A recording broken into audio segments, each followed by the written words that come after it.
Tahapan penyucian hati. Menurut Syekh Abdul Qadir Al-Jailani dalam Futuh Al-Ghaib, penyucian hati bukanlah proses instan, melainkan perjalanan panjang yang bertahap. Setiap tahapan memerlukan kesungguhan, keikhlasan, dan pengawasan jiwa secara terus-menerus. Syekh membagi perjalanan penyucian hati dalam beberapa tahap spiritual yang harus dilalui oleh seorang salik. 1. Takhali, mengosongkan hati dari sifat tercela.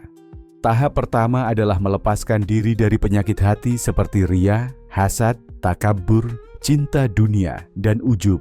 Seorang salik harus secara aktif memerangi sifat-sifat ini dengan cara mujahadah, taubat, dan memperbanyak introspeksi. Tahalli kedua, menghiasi hati dengan sifat terpuji. Setelah hati dibersihkan, tahap berikutnya adalah mengisinya dengan akhlak mulia seperti sabar, syukur, tawakal, ridha, dan mahabbah, cinta kepada Allah. Hati yang telah kosong dari kegelapan kini harus dihiasi dengan cahaya-cahaya ketuhanan. 3. Tajalli, penyingkapan cahaya ilahi. Ini adalah tahap di mana hati mulai merasakan kehadiran Allah, mendapatkan cahaya makrifat, dan menyaksikan rahasia-rahasia ketuhanan. Pada tahap ini, seorang salik mulai memperoleh pemahaman ruhani yang mendalam, dan hidupnya dipenuhi ketundukan total kepada kehendak Allah. 4. Fana dan baka.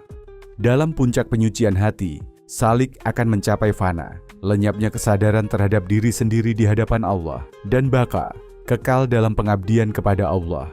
Hati yang mencapai fana adalah hati yang sepenuhnya lebur dalam kehendak dan cinta Allah. Syekh Abdul Qadir menyampaikan bahwa tahapan-tahapan ini hanya bisa dilalui jika seseorang benar-benar menyerahkan seluruh hidupnya kepada Allah. Penyucian hati bukan sekadar ibadah lahir, tetapi lebih dalam dari itu. Ia adalah penempaan batin yang tiada henti. Allah Subhanahu wa Ta'ala berfirman dalam surah Asy-Syams ayat 9, "Sesungguhnya beruntunglah orang yang menyucikan jiwa itu." Rasulullah Shallallahu Alaihi Wasallam bersabda, "Orang yang paling aku cintai di antara kalian dan yang paling dekat tempat duduknya denganku pada hari kiamat adalah yang paling baik akhlaknya." Hadis riwayat Tirmidzi. Dalam Futuh Al-Ghaib, Syekh menyatakan bahwa setiap salik harus bersabar dan tidak tergesa-gesa dalam meniti tahapan ini. Ia menasihati agar para pencari Tuhan tidak berputus asa ketika menemui hambatan dalam proses penyucian. Sebab, hati yang keras pun bisa dilunakkan dengan zikir, hati yang gelap pun bisa diterangi dengan mujahadah. Syekh Abdul Qadir menekankan pentingnya bimbingan seorang mursyid dalam melewati tahapan-tahapan ini. Sebab, seorang guru ruhani dapat menunjukkan bahaya-bahaya tersembunyi di sepanjang jalan